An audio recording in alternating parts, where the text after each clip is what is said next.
People come from all walks of life. They all have lives they lead.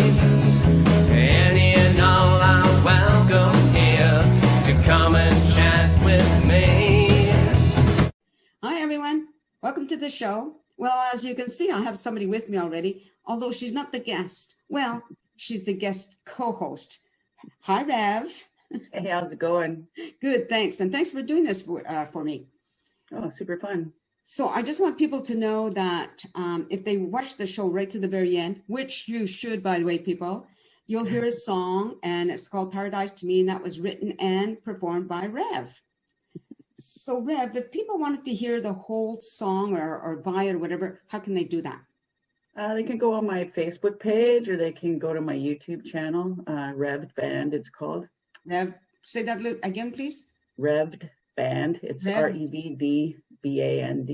Okay, REVDBAND. Yeah. All right, do that, people. So now we're here to interview somebody else, right? I don't know a lot about him. This is what I know. He's lived in a bunch of different places across Canada as well as Europe, and he has numerous hobbies. Hobbies. So it's time to find out a little bit more. Ladies and gentlemen, I'd like to introduce Darryl Klassen. Hey, Darryl, turn your camera on. Okay, there we go. There we go. Welcome to the show. Thank you. Thank you. Nice to be here. Oh, yeah, it's great that you could do it. I appreciate it. I want to just start off by asking you, in your bio, you talked about living in Canada, the US, and Europe. What took you to all those places? Well, the short answer is my dad was a preacher, and so we moved all over the place while he was working. We went to Germany. I was about 5 and sort of lived in there till I was about 16. Went to school in Switzerland for a couple of years. Wow. And then moved back to Canada. My parents are both from Saskatchewan, so that's kind of where the family always was. But then we moved around the States some and across Canada and New Brunswick, primarily, and then the West. Wow, that's fascinating. We're in New Brunswick, just because I'm from New Brunswick. A little place near Heartland. It's called Chipman, actually. Well, near Heartland is where we live. Oh, okay. Oh, that's kind of fascinating, actually. So, but was it difficult for you, like all of that moving and starting school? And how did you fit in? Well, it was difficult because we had 13. I was in about 13 different schools from kindergarten to grade 12. Wow. And in 4 different countries. So we moved a lot. So while you benefit from seeing a lot of different places and being exposed to different cultures and people, you also never really kind of make deep roots. Yeah. So it's kind of a give or take, right? Yeah, for sure. Rev, do you want to jump in here with any questions? I was kind of checking you out on YouTube, and I see that you have a real love for the banjo. That's awesome. I was wondering where you get your inspiration for songwriting. Well, probably 2 or 3 major influences. Probably the greatest is J.J. Cale and Doc Watson, and probably the early Nitty Gritty Dirt Band. So a lot of these kind of some of these used to be anyways, more or less household names, but now they're kind of forgotten people. Well, I wouldn't say that. Oh, that's good. I was wondering, though, what your process is. The process? Mm-hmm. I don't think I've ever deliberately sat down to write a song. I usually will find either a musical riff that just kind of flows into a song, or a lyric kind of a riff. And once you get it, it just seems like the song is just there. That's awesome. Yeah, it's sometimes it's hard. I get these sometimes, and then I get a really, what I think is a really good verse and maybe a chorus, and then I think, oh, I need another 2 verses for this, and that's when it gets hard, and that's when sometimes Then I get another riff and I move on to another song and write the first verse. Do you find that you prefer a 5-string banjo? Oh yeah. Yeah. That's the only kind of banjo. Can I ask you why? Well, a 5-string banjo is you play it completely different than either a 4-string or a 6-string, right? A 6-string is much more, you play it more like a guitar, and a 4-string is primarily a kind of a strumming or a picking instrument for Dixieland jazz, that kind of stuff. Whereas a 5-string has the bluegrass and more and old timey sort of music. Oh, cool. I love playing with different tunings on the banjo too. I play about 6 or 8 different tunings, and every time you change the tuning on a banjo, you have a completely different instrument. It seems like the voice is just totally different. So I'm getting esoteric here, sorry. I want to get into some of your careers over the years, if you don't mind. It said you were at Calgary, you studied engineering and worked in construction for a number of years, correct? Yeah, that's right. And what happened after that? Where did you go after that? Well, I worked there in construction, masonry construction mostly, and then we moved out here, and I went to Trinity, and I took philosophy. So it was kind of a 180. Yeah, I would say. Yeah, and after that, I started working with Mennonite Central Committee. I worked with different First Nations communities all around the province, a little bit across Canada. Nice. The program I worked with I was the program, was called Indigenous Neighbors. And we worked with communities on finding professional volunteers, foresters, teachers, that kind of thing. And then we also worked with our churches to try and to build understanding of history and what the real issues were. So we worked a lot with the TRC, Truth and Reconciliation Commission, those kind of things. I want to ask this question. I'm just wondering, and this is back to music, and it's for you and Rev. I have a son who's very musical, and doesn't do it for a living, but it's what I don't know how to explain that. I want to ask you to that. You have your job, whatever it is. You work. You need to earn a living, right? But that music is what sustains you through life. Is that correct? For both of you, Rev, do you do that? For me, it is. Yeah, it's my lifeline. How about you, Darryl? Oh yeah, totally. I started playing when I was about 6 or 7, somewhere in there, and it just struck me actually a couple of days ago. If I didn't have music, I think I would just. I don't know. It would just be. I think I'd get really depressed. I don't know. I could agree with you there.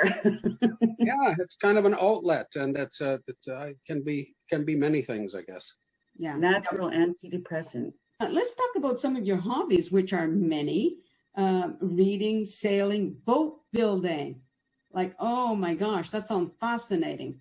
Talk about that a little bit. Well, I've always kind of liked working visual stuff. When I worked with MCC, I was there about 25 years working with Indigenous communities, and I met so many good people, and it was so interesting. But there was never anything you built and you could say, "Here, look, that's what I did today," right? And that's what I really find about boat building and things like that. Well, especially boat building. It's you go and you work, and you might work a whole day and to build one part and put it in the boat, and then you can stand back and say, "Yeah, that's good. I like it. Pretty." Some instant gratification. Yeah. Have you ever built one in a sailboat and then just took off for length of time? Well, we used to sail up and down the coast, but bigger boats that I never built. The ones I build are just little ones. About the longest I built is about 14 feet. So they sail it and row it. So, but what I like is when you were talking about being self-taught, right? Mm-hmm. Rev, were you also self-taught? Yes, I was. So maybe you can ask Darryl questions since you both can relate to that. Well, I was just going to ask you also about this esoteric tuning I saw in your bio. What attracted you to that? I know it's a little off what you were asking, but I'm just curious. Well, on the banjo, you can especially in old time music, bluegrass players tend to kind of stay in one tuning and learn the banjo like a guitar. So you play every key in that one tuning. Whereas old time banjo players would retune a lot. So I have one tuning that I only play one song in. Oh, okay. And it's a kind of a mountain. It's a modal tuning. So you have no open chords like on a G tuning, which is a bluegrass tuning. You have an open chord. Mm-hmm. So you just strum it. Whereas some of the other ones you fret one or two chords. So you might I would have an open G tuning. That's kind of the standard tuning, and then there's a double C tuning, and then there's what's called a mountain minor tuning, and then there's East Texas tuning, and they all maybe change one or two strings, but it completely changes the sort of the flavor of the. Okay, so now going back into being self-taught, did you just stumble upon all those tunings, or did you research it, or? No, there's a lot of resources for kind of old time banjo playing and stuff on the internet. So I picked up most of them from there.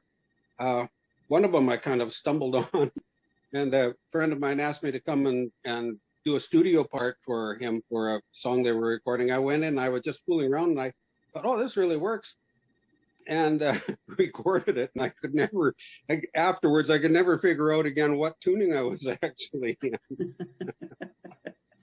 Now, speaking about your music again, you once were in a duo with, called yourself J.D. Minor? J.D. Minor. Yeah. Okay. So with, what's his name? Joel Klinger, correct? That's correct, yeah. Is he any related to Klinger from MASH? I had to ask that. Oh, yeah. No similarities. No high heels? Exactly. So how long were you together performing? We played together for probably about 3 or 4 years. We did our first CD together. He and then he's moved away, but he's just so incredibly talented. I still look forward to the day when we get back together. We still communicate. He's in Prince George now, but just incredibly creative and talented. And then we got to kind of known as JD Minor, and got a little bit of attention or whatever.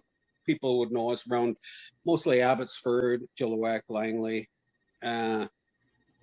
So we then when he moved away, it was kind of like I'd go play somewhere. Oh, there's JD Minor. Well, no, I'm just the D of JD Minor, but JD Minor kind of stuck. So now I go by either JD Minor or Darryl Klassen, and then we've added new people to kind of come and go to the band right now. For the last quite a few years, the other sort of steady duo guy is Chad Joyner he teaches music at MEI, and he's a multi-instrumentalist too. So we change around a lot. I know you have some children, grown children. Are any of them musical? Yeah. Some of them more than others, but most of them are pretty good. We have grandchildren too. Some of them are very musical. Yeah, really. Yeah, I keep telling one of our granddaughters, "You got to come and play with me sometime," but she's a bit shy still. So. Oh, yeah, it's not always easy, right? Now, you also mentioned that you've dabbled in different instruments, right? Yeah, I kind of play a little bit of mandolin and penny whistle, harmonica, kind of stuff, but I wouldn't say I'm very good at any of them. Sometimes if we're recording something, I'll work out something and I'll do a backup track with those things, but then it's not something that I could be comfortable with. I could take it on stage and play that one song on it. Well, we're just about out of time. Rev, is there any other questions? I have one more nerdy question. Nerdy question, yay! Musician to musician, how did you feel after you listening back to your very first recording, when you were sitting there and you listened to your very first playback? How did you feel? Well, the very first ones, they sound horrible, but you kind of get used to it. And then one of the highlights of my musical career was I was driving to Abbotsford once. I was listening to co-op radio in And all of a sudden they're playing one of our songs and I'm, what? Super cool, eh? I'm on the radio. I've hit the big time. College radio. Pretty co-op nice radio. feeling. Yeah. Did we ask where they can buy his CDs? No, we did not. Where can we buy your CDs, sir? You can buy them from me, just jdminer.com. And I actually brought them here. Can I do a little promo? Yes, absolutely. This is the first one I did with Joel Klingler. It's called Ain't No Ordinary Hillbilly. Could you hold it up again? Which is a really good song, by the way. Okay, great. Oh, Yeah. thank you. Yeah. And this was the second one. Joel had moved away, but I got a bunch of other just really good. It's called Coal Train. Okay. Nice. All right. And just incredible musicians. And then this is the most recent one. It's called Waltz with the Wind. Oh, nice. And Really it's good. all little boating and sailing songs. And that's one of the songs that came from a phrase. I thought, I've never written a waltz, a 3/4 time. So I should pick it up. And then I came across this phrase, waltz with the wind. And the song just kind of fell out of that. Sounds nice. Okay, everyone. I hope you enjoyed having a co-host and also learning a bit about Darryl Klassen. Check it out, jdminer.com. Yep. Yeah, there I go. I get myself mixed up all the time. Thank you for watching. Hope to see you next time. Until then, everyone, peace out.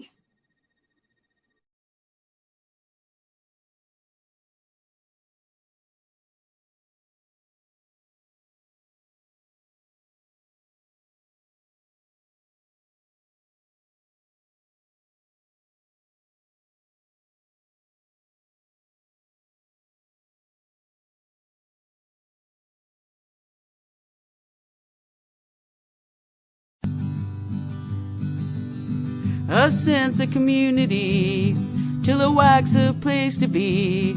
A sense of community where you're free. Rolling through the mountains, rolling through the valley, rolling through paradise with me. It's multicultural, you're sure to see it all. Chilliwack's a place to be, you'll see. Come party in the park, go dancing after dark. Chilliwack's a place to be, you'll see.